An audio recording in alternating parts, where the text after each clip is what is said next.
Here's how to change your payment method on Roblox. First of all, you need to launch your web browser, then go to the official Roblox website, which is roblox.com, and log into your specific account.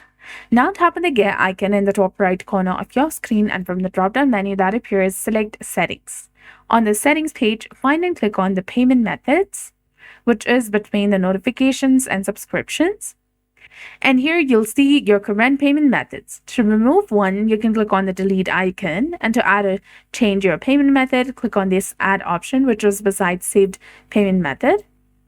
You'll be prompted to enter your card number, expiration date, CVC code, billing address, which can be changed. And if you've confirmed your email, first and last name, your country and address, and after filling out this information, click on save to update your payment method on Roblox.